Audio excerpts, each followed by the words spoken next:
दोस्तों, क्या आप जानते हैं एक धर्म भारत का ऐसा है जिसको हार्वर्ड में, ऑक्सफोर्ड में, कैम्ब्रिज में एक धर्म के साथ साथ एक लाइफ स्टाइल के रूप में पढ़ाया जाता है। इन बड़े इंस्टीट्यूशंस का, प्रोफेसर्स का, रिसर्चर्स का ये मानना है कि यदि इस धर्म की आस्थाओं के साथ जीवन जिया जाए तो दुनिया की आधी से ज़्यादा समस्याएं खत्म हो जाए, इंसान के परिवार की, उसके समाज की, यहाँ तक कि उसके भीतर की भी समस्याएं खत्म हो जाए। दोस्तों, वो धर्म है जैनिज़्म। और आज मैं आपको जैनिज़्म के 5 ए बताने जा रहा हूँ। इन 5 ए को अपनाकर आप जीवन में, व्यापार में, परिवार में, समाज में कहीं भी बेतहाशा तरक्की और समृद्धि हासिल कर सकते हैं। आप सदा स्वस्थ रह सकते हैं, भीतर से खुश रह सकते हैं और इस तनाव भरी दुनिया का हर क्षण आनंद से बिता सकते हैं। दोस्तों, क्या है वो 5 है, उसके पहले मैं ये बताऊं कि लोगों को ये भ्रम है कि जैनिज़्म जो है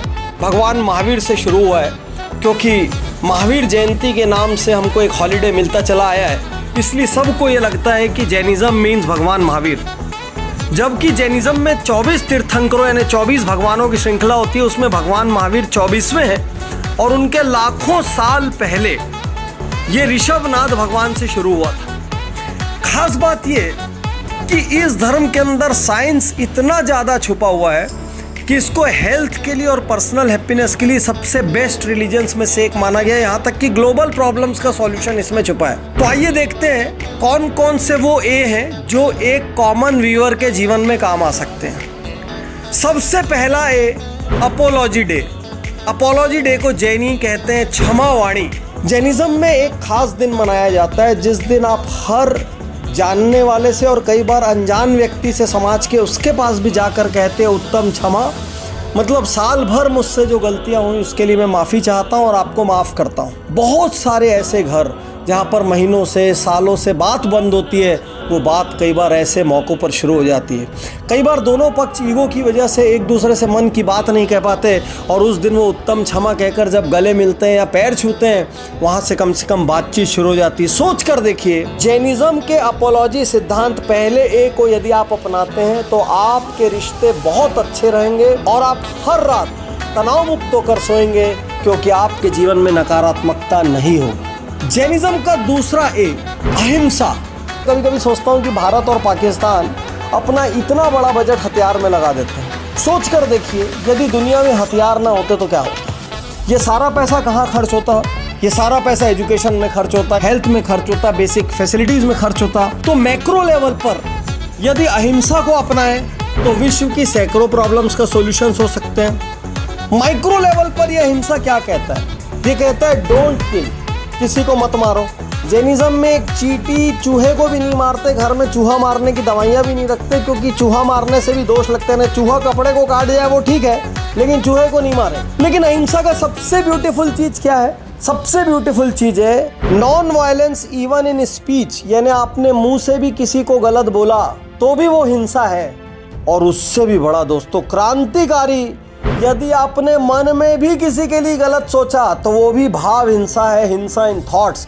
तो जब आप सोचिए कि धीरे धीरे आपके सबकॉन्शियस माइंड में हिंसा का ये फॉर्मेट हो जाएगा, तो ना आप मन से किसी के लिए गलत सोचेंगे, ना मुंह से गलत बोलेंगे और ना ही किसी को हर्ट करेंगे। तो अहिंसा को हम जितना ज़्यादा डीप रूटेड अपने भीतर करेंगे, उतना हम किसी को भी हर्ट करने से बचेंगे और जीवन बहुत ज़्यादा सुखमय होगा। ग्लोबली सैकड़ों समस्या, गल्फ से शुरू करके, चाइना से शुरू करके, जहाँ जहाँ पर भी वर्ल्ड में हिंसा के हॉट स्पॉट्स बने हुए हैं, आप ये मान के चलिए यदि अहिंसा की डॉक्ट्राइन स्प्रेड होती है तो विश्व एक बहुत अच्छी जगह बनेगा रहने के लिए, a better place to live. तीसरा ए, जिसको दुनिया भर में गूगल से लेके माइक्रोसॉफ्ट तक सब प्रैक्टिस कर रहे हैं, जिसको बड़े बड़े जनरल इलेक्ट्रिक से लेके मर्सिडीज तक सारे कॉरपोरेशंस अपनी ट्रेनिंग्स में यूज करते हैं, उसका नाम है अनेकांतवाद।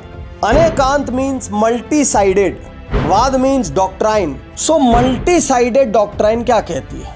मल्टी साइडेड डॉक्ट्राइन ये कहती है कि हर इंसान का अपना एक व्यू पॉइंट होता है, उसके व्यू पॉइंट को भी समझो। तो कभी कभी जो कहते हैं ना कि सामने वाले के जूते में पैर डालकर देखो, बिजनेस में कहते हैं कस्टमर क्या सुनना चाहता है वो समझो, कस्टमर की रिक्वायरमेंट समझो, कस्टमर बन के सोचो। ये सब कुछ क्या है? अनेकांतवाद।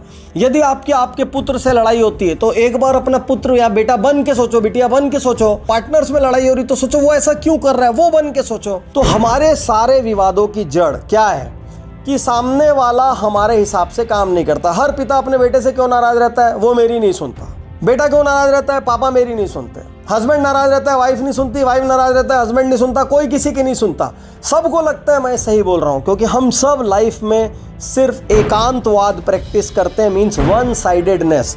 तो मैनेजमेंट का सबसे बड़ा सिद्धांत जो जैन धर्म में डीप रूटेड है, अनेकांतवाद, वो ये कहता है कि यदि राजनीतिक पार्टी से लेके कॉरपोरेट जगत से लेके बिजनेसेस तक सब दूसरा क्या चाहता है या दूसरा क्या सुन के खुश होगा या दूसरे को हम सेटिस्फाई कैसे कर सकते हैं या दूसरा यदि एक पर्टिकुलर टाइप का बिहेवियर कर रहा है तो क्यों कर रहा है, यदि हम इस तरीके से सोचने लग जाए तो हमारे जीवन में बहुत बड़ी सफलता होगी।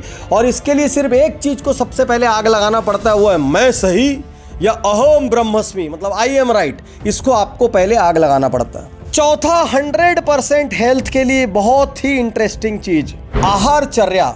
यूँ तो आधे से ज़्यादा जैनी भी इसको प्रैक्टिस नहीं करते अपने अपने प्रैक्टिकल प्रॉब्लम्स की वजह से, लाइफ स्टाइल की वजह से। लेकिन यदि जैन आहारचर्या को अपनाया जाए तो विश्वास कीजिए जीवन 100 साल का होगा और बिना बीमारियों का होगा। जैसे जापान में कुछ लोग होते हैं ना 100 साल से ज़्यादा रहने वाले, तो वो सारे लोग जो इकिगाई प्रैक्टिस करते हैं वो आधे से ज़्यादा समझिए जैन सिद्धांत है। क्या होता है जैनों में बाय डिफ़ॉल्ट? सूर्यास्त पूर्व भोजन कर लो। तो सूर्यास्त पूर्व मतलब 6:30 बजे आपने खाना खा लिया।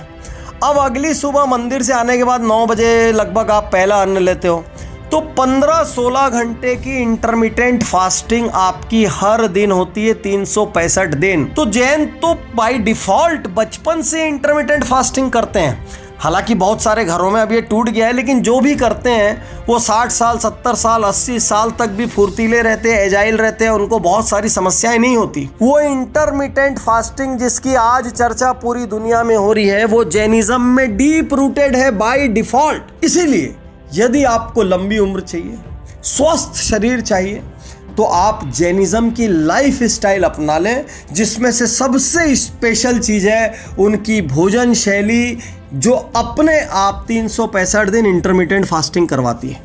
और सबसे लास्ट जो कि आज की इस मटेरियलिस्टिक दुनिया में बहुत बड़ा प्रश्न है, वो है अपरिग्रह। अपरिग्रह मतलब धीरे धीरे धीरे करके वस्तुओं का त्याग कर देना, उतना ही रखना जितना ज़रूरी है। हालांकि जैनी भी 50, 70, 80, 90% तक ऐसा नहीं करते हैं, लेकिन करने लायक चीज़ है, one of the most powerful elements है। इसीलिए आप जैन साधुओं को देखेंगे तो जैनों में भी अलग अलग सेक्ट होते हैं। श्वेतांबर सेक्ट में वो बिल्कुल सफ़ेद कपड़ों पर आ जाते हैं। दिगंबर सेक्ट में जब आप बढ़ेंगे तो वो तो कपड़े भी छोड़ के पूरी तरीके से न्यूडिटी की हद तक मिनिमलिज्म में चले जाते हैं कि हमारे पास ऐसा कुछ नहीं होना चाहिए जिससे मोह है। आज सारी दुनिया में मिनिमलिज्म की बात चल रही है। लोग कहते हैं उतना ही रखो जितना ज़रूरी है, बाकी सब वेस्ट है। जितना ज़्यादा ताम झाम पालोगे उतना ज़्यादा उसको मेंटेन करने का टेंशन, उसके लिए अर्न करने का टेंशन, अर्न करने के लिए गलत करने का टेंशन। तो जैनिज्म कहता है अपरिग्रह मतलब उतना ही रखो जितना ज़रूरी है, बाकी जितना एक्स्ट्रा है उसको दान करते चले जाओ। क्योंकि आज हमारे असंतुष्ट रहने का मेन कारण क्या है? दूसरे के पास एक्स मॉडल की गाड़ी है, हमारे पास नहीं है। दूसरे के पास इतना बड़ा बंगला है, हमारे पास नहीं है। उसका बच्चा इतने बड़े स्कूल कॉलेज में जाता है, हमारा नहीं जाता। उसके पास इतनी बढ़िया ज्वेलरी है, हमारे पास नहीं है। हमारा मेन प्रॉब्लम क्या है कि दूसरों के पास XYZ है और हमारे पास नहीं है। यदि यही अपरिग्रह या मिनिमलिज्म हमारी लिविंग फिलॉसफी होती तो इनफैक्ट हम ये परेशान हो रहे होते कि भाई मेरे पास ज़्यादा क्यों है भाई, कम कर जरा। तो मैं आज आपसे कहना चाहता हूँ कि यदि जैनिज्म के 5 प्रिंसिपल्स, 1 अपोलॉजी डे, 2 अहिंसा, 3 अनेकांतवाद, 4 आहारचर्या, 5 अपरिग्रह, ये 5A बहुत सिंपल 5 है। यदि आप याद रख ले, आप किसी भी धर्म के हो, पंथ के हो, भाषा के हो, बोली के हो, देश के हो, इससे कोई फर्क नहीं पड़ता।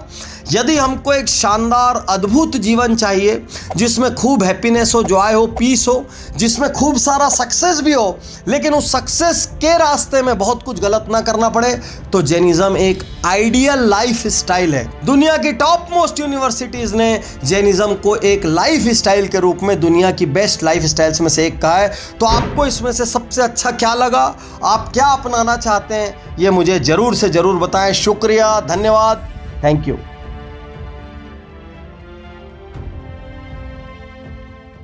मैं तैयार हूँ, मैं तैयार